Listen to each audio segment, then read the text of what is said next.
Volume study 4 ಯೆಹೋವನ ಮುಯ್ಯಿ ತೀರಿಸುವ ದಿನದ ಹರ್ಮೆಗೆದೋನ್ ಯುದ್ಧ. ಅಧ್ಯಾಯ 9 ಸಂಘರ್ಷವನ್ನು ತಡೆಯಲಾಗದು. ಲೌಕಿಕ ಜ್ಞಾನಿಗಳ ಸಾಕ್ಷಿ. ಪುಟ 301. ಅಸಮಾಧಾನಗೊಂಡಿರುವ ಜನರು, ರಾಜ್ಯಪಾಲರು ಮತ್ತು ಆಡಳಿತಗಾರರು ಹಾಗೂ ತಮ್ಮ ಸಮಸ್ಯೆಗಳನ್ನು ತಾವೇ ಪರಿಹರಿಸಿಕೊಳ್ಳಬೇಕು. ಅವರು ತಮ್ಮ ಸ್ವಂತ ಕಾಂಗ್ರೆಸ್ ಮತ್ತು ಅಧ್ಯಕ್ಷರನ್ನು ಆಯ್ಕೆ ಮಾಡಬಹುದು. ಅವರು ತಮ್ಮ ವಿರುದ್ಧ ದಂಗೆ ಏಳಲು ಅಥವಾ ತಮ್ಮ ಕುತ್ತಿಗೆಯನ್ನು ತಾವೇ ಕತ್ತರಿಸಿಕೊಳ್ಳಲು ಸಾಧ್ಯವಿಲ್ಲ. ಬೇರೆ ಅಥವಾ ನಂತರದಲ್ಲಿ ಮತ್ತು ಕೆಲವು ರೀತಿಯಲ್ಲಿ ಅಥವಾ ಇನ್ನೊಂದು ರೀತಿಯಲ್ಲಿ ಅವರು ತಮ್ಮ ಸಮಸ್ಯೆಗಳನ್ನು ಪರಿಹರಿಸುತ್ತಾರೆ, ಆದರೆ ಇದು ವಿನಾಶಕಾರಿ ಅಥವಾ ರಚನಾತ್ಮಕ ವಿಧಾನಗಳಿಂದ ಕೂಡಿರುತ್ತದೆ. ಜಗತ್ತಿನ ಎಲ್ಲಾ ಸಮೃದ್ಧಿ ಮತ್ತು ಪ್ರಗತಿಯೊಂದಿಗೆ ಈ ಅಸಮಾಧಾನ ಏಕೆ ಎಂಬ ಪ್ರಶ್ನೆಯು ಸ್ವಾಭಾವಿಕವಾಗಿಯೇ ಇದೆ. ವಿದ್ಯುತ್ ಶಕ್ತಿ ಮತ್ತು ಉಗಿಬಂಡಿ ಒದಗಿಸುವ ಆವಿಷ್ಕಾರದ ಅವಕಾಶಗಳ ವೇಗವು ಕಳೆದ 25 ವರ್ಷಗಳಲ್ಲಿ ವಿಶ್ವದ ರಾಜಧಾನಿಯ 60% ನಾಶ ಮಾಡಿದೆ ಮತ್ತು ಅದರ ಶೇಕಡ 40ರಷ್ಟು ಶ್ರಮವನ್ನು ಉದ್ಯೋಗದಿಂದ ಹೊರಹಾಕಿದೆ.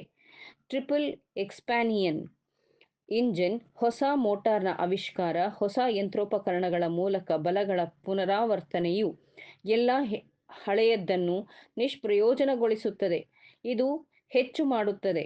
ಇದು ನುರಿತ ಕುಶಲಕರ್ಮಿ, ಅವನು ತನ್ನ ಜೀವನದಲ್ಲಿ ಗಳಿಸಿದ ಮತ್ತು ಇನ್ನು ಮುಂದೆ ಯಾವುದೇ ಪ್ರಯೋಜನವಿಲ್ಲದ ಸಾಧನದ ನಷ್ಟದಲ್ಲಿ ಸಾಮಾನ್ಯ ಕಾರ್ಮಿಕ ಅಪಾರ ಸಮೂಹಕ್ಕೆ ಮರಳಲು ಒತ್ತಾಯಿಸುತ್ತದೆ.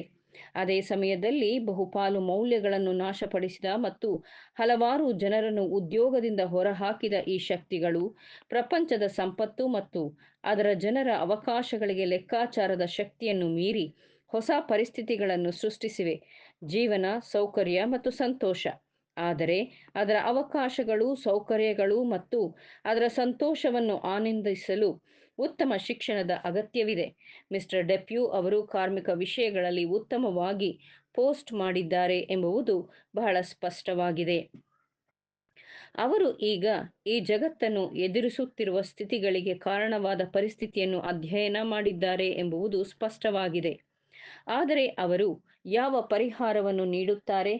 ಪ್ರಾಯಶಃ ಕೇವಲ ಸೌಜನ್ಯ ಮತ್ತು ಔಚಿತ್ಯದ ಪ್ರಜ್ಞೆಯು ಕಾಲೇಜು ತರಗತಿಯನ್ನು ಉದ್ದೇಶಿಸಿ ಮಾತನಾಡುವಾಗ ಅಜ್ಞಾನವು ಶತ್ರು, ವರ್ತಮಾನದ ದುಷ್ಪರಿಣಾಮಗಳನ್ನುಂಟುಮಾಡುತ್ತದೆ ಮತ್ತು ಭವಿಷ್ಯವನ್ನು ಬೆದರಿಸುತ್ತದೆ ಎಂದು ಸೂಚಿಸಲು ಸಜ್ಜನರನ್ನು ಮುನ್ನಡೆಸುವುದು ಬಹುಶಃ ದೇಶ ಮತ್ತು ಔಚಿತ್ಯದ ಪ್ರಜ್ಞೆಯಾಗಿದೆ.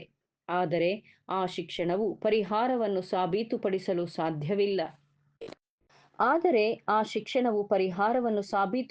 ಸಾಧ್ಯವಿಲ್ಲ. ಮಿಸ್ಟರ್ ಡೆಪ್ಯೂಗಿಂತ ಉತ್ತಮವಾಗಿ ಯಾರೂ ತಿಳಿದಿರಬಾರದು. ಇಂದಿನ ಮಿಲಿಯನೇರ್ಗಳಲ್ಲಿ ಕೆಲವರು ಕಾಲೇಜು ಶಿಕ್ಷಣವನ್ನು ಪಡೆದಿದ್ದಾರೆ. ಕರ್ನೇಲಿಯಸ್ ವ್ಯಾಂಡರ್ಬಿಲ್ಟ್ ಎಂಬಾತ ಒಬ್ಬ ಅಶಿಕ್ಷಿತ ದೋಣಿಗಾರ. ಅವನ ತೀಕ್ಷ್ಣವಾದ ವ್ಯಾಪಾರ ಪ್ರವೃತ್ತಿ ಅವನನ್ನು ಸಂಪತ್ತಿಗೆ ಮಾರ್ಗದರ್ಶನ ಮಾಡಿತು. ಅವನು ಪ್ರಯಾಣದ ಹೆಚ್ಚಳವನ್ನು ಮುಂಗಾಣಿಸಿದನು ಮತ್ತು ಸ್ಟೀಮ್ ಬೋಟ್ಗಳು, ಅಂದರೆ ಆವಿ ದೋಣಿಯಲ್ಲಿ, ಮತ್ತು ರೈಲು ಮಾರ್ಗಗಳಲ್ಲಿ ಹೂಡಿಕೆ ಮಾಡಿದನು. ಮೂಲದಲ್ಲಿ ಜಾನ್ ಜಾಕೋಬ್ ಆಸ್ಟರ್ ಎಂಬ ಅವಿದ್ಯಾವಂತ ತುಪ್ಪಳ ಮತ್ತು ಚರ್ಮಗಳ ವ್ಯಾಪಾರಿ. ನ್ಯೂಯಾರ್ಕ್ ನಗರದ ಬೆಳವಣಿಗೆಯನ್ನು ಮುಂಗಾಣುವ ಮೂಲಕ ಆತನು ಅದರ ರಿಯಲ್ ಎಸ್ಟೇಟ್ನಲ್ಲಿ ಹೂಡಿಕೆ ಮಾಡಿದನು ಮತ್ತು ಆಸ್ಟೋರ್ಗಳ ಇಂದಿನ ಪೀಳಿಗೆಯ ಅದೃಷ್ಟದ ಆಧಾರವನ್ನು ಹಾಕಿದನು. ಕಾಲೇಜಿಗೆ $1 ಮಿಲಿಯನ್ ಅಥವಾ ಅದಕ್ಕಿಂತ ಹೆಚ್ಚಿನ ಹಣವನ್ನು ನೀಡಿ ಅಮೆರಿಕನ್ ಮಿಲಿಯನೇರ್ಗಳ ಕೆಳಗಿನ ಪಟ್ಟಿಯು ಪತ್ರಿಕಾ ಸುತ್ತಿನಲ್ಲಿದೆ.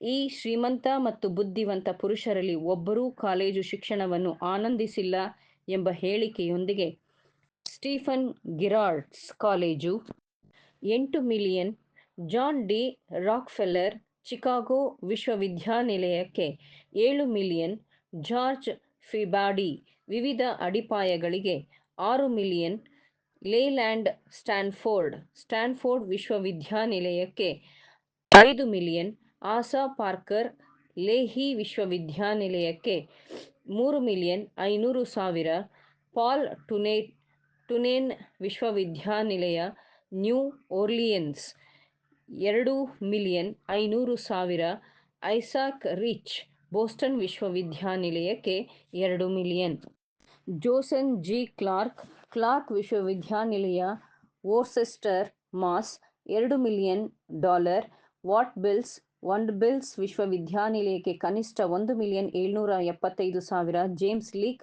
ಕ್ಯಾಲಿಫೋರ್ನಿಯಾ ವಿಶ್ವವಿದ್ಯಾನಿಲಯಕ್ಕೆ 1,600,000. John C. ಗ್ರೀನ್ ಪ್ರಿನ್ಸಸ್ ವಿಶ್ವವಿದ್ಯಾನಿಲಯಕ್ಕೆ $1,500,000. William C. ಡಿಪಾರ್ಟ್ ಅಬ್ಸರ್ಗೆ ಈಗ ಡಿಪಾರ್ಟ್ ವಿಶ್ವವಿದ್ಯಾನಿಲಯಕ್ಕೆ $1,500,000. ಎ.ಜೆ.